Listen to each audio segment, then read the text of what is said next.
নমস্কার। যুক্ত ব্যঞ্জন আর যুগ্ম ব্যঞ্জনের মধ্যে যে পার্থক্য, সেই পার্থক্যটা কিন্তু জানা অবশ্যই দরকার।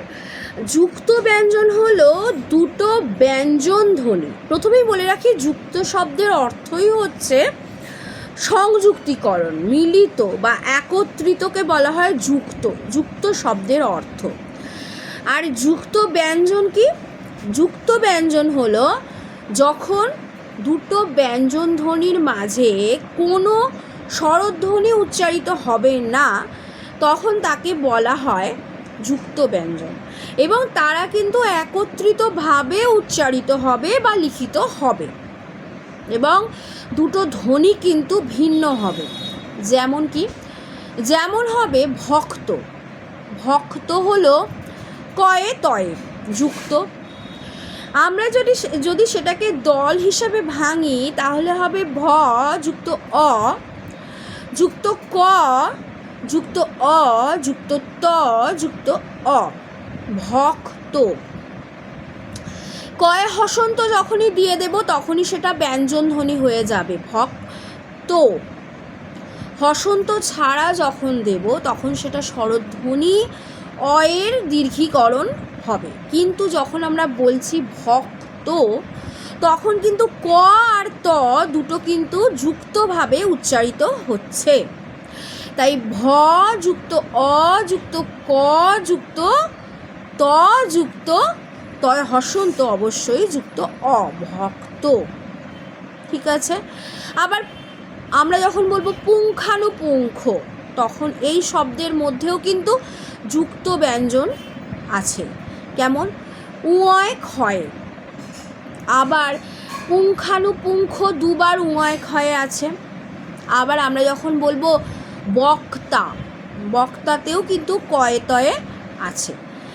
শব্দ, তালবে সব বয়ে দয়, এই যে ব আর দ দুটো ব্যঞ্জন ধ্বনি একত্রে উচ্চারিত হচ্ছে, এবং দুটোর যে সংযুক্তি অর্থাৎ মিলন ঘটছে, বা দুটো একত্রিত উচ্চারিত মিলিত রূপ, দুটো ভিন্ন ব্যঞ্জন, এবং মাঝে কোনো স্বরধ্বনির উচ্চারণ হচ্ছে না, শব্দ স্পষ্ট, এগুলো হলো যুক্ত ব্যঞ্জন ধ্বনির উদাহরণ।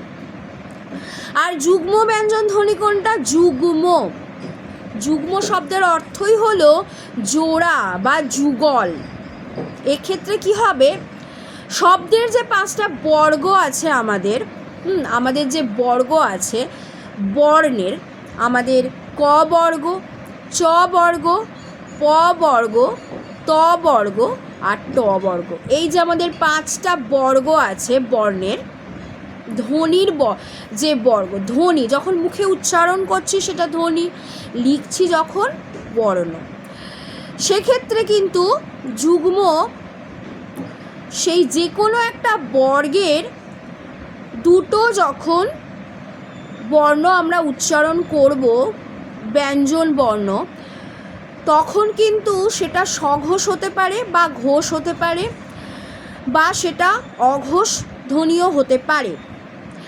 এবং আরেকটা জিনিস মাথায় রাখতে হবে, সেটা কিন্তু ভিন্ন হবে না, একই কিন্তু, যেহেতু যুগ্ম শব্দের অর্থ হলো জোড়া বা যুগল, তাই কিন্তু একটা ধ্বনি কিন্তু দুবার উচ্চারিত হবে, যুগলে উচ্চারিত হবে। এবং মহাপ্রাণের সাথে কিন্তু অল্পপ্রাণ ধ্বনির যুগ্ম উচ্চারণ, যেমন পক্ক। এখানে কিন্তু পক্ক কয়ে কয়ে আছে, ক কিন্তু কয়ের সাথেই যুক্ত হয়েছে, এটা কিন্তু জোড়ায় উচ্চারিত হচ্ছে, তাই ওটা কিন্তু যুগ্ম ব্যঞ্জন ধ্বনি। আবার হথ থেকে হাত এসছে। এছাড়াও বাংলায় যে ধ্বনি আছে, সেখানে যুগ্ম ব্যঞ্জন ধ্বনি কিন্তু এই রকম দেখলে যুক্ত ব্যঞ্জন আর যুগ্ম ব্যঞ্জন কিন্তু কখনোই, আর কনসেপ্ট ক্লিয়ার হয়ে যাবে এবার, আর কখনো ভুল হওয়ার সম্ভাবনা থাকবে না। যুগ্ম ব্যঞ্জন কিন্তু দ্বিত্ব রূপে উচ্চারিত হয়, মানে জোড়ায় উচ্চারিত হয়। পক্ক, হথ, এছাড়াও কিন্তু ভত্ত, তয়ে তয়ে, এইগুলো হচ্ছে যুগ্ম ব্যঞ্জনধ্বনির উদাহরণ। আর যুক্ত ব্যঞ্জনধ্বনি হবে ভিন্ন দুটো ব্যঞ্জন ধ্বনির মিলিত উচ্চারণ, তাকে আমরা বলবো, বা সংযুক্তিকরণ, তাকে আমরা যুক্ত ব্যঞ্জনধ্বনি বলবো। এই গেল যুক্ত ব্যঞ্জনধ্বনি আর যুগ্ম ব্যঞ্জনধ্বনির মধ্যে পার্থক্য। আশা করছি আর কারোর অসুবিধে হবে না। কি ইন্টারেস্টিং না? Thank you.